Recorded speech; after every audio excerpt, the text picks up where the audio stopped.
7:02, we do have some developing news right now. Federal investigators uncover an active terror plot set to coincide with September 11th. Officials say they feel this is a credible threat, but not confirmed. Still, it involves New York and Washington, just as it did nearly 10 years ago. Doug Luzader is live in Washington this morning with the very latest on this. And Doug, we understand that intelligence officials believe there are three people involved, three people that they're looking for. Good morning. That's right. You know, everyone is choosing their words pretty carefully here, saying that this threat is unconfirmed, but still credible. The potential targets, tunnels and bridges in both New York and Washington, D.C. The timing this weekend, as the nation marks the 10th anniversary of the 9/11 attacks. Both cities are now dispatching more police, and the mayors of both New York and Washington are urging vigilance. And over the next 3 days, we should all keep our eyes wide open. If you see something, say something. The federal officials are looking for three people who are either on their way to the United States or already here, intending perhaps to detonate a car bomb. Mr. Speaker.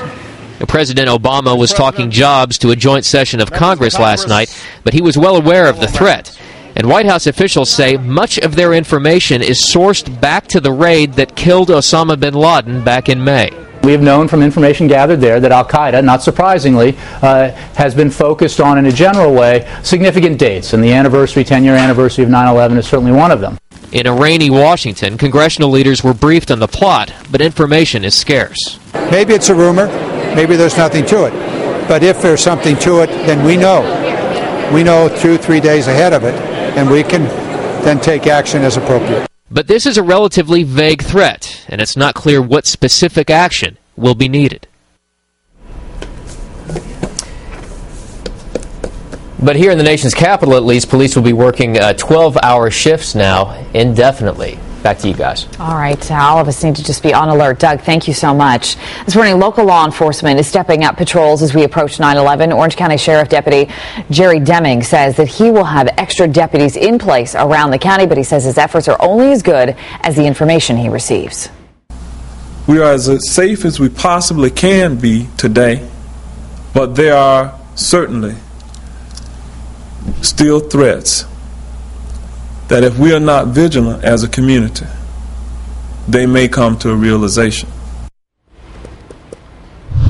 And joining us now live to talk more about this threat, Homeland Security expert Christopher Hinn. Always great to see you. Thanks for coming in, Chris. Thank you. Good morning, Amy. All right, so I guess not surprising that we're hearing about this. However, I just remember, a few days even before this, everybody saying, you know what, we've got nothing, no credible threats, nothing coming in. Is this something they just stumbled upon in the last 24 hours?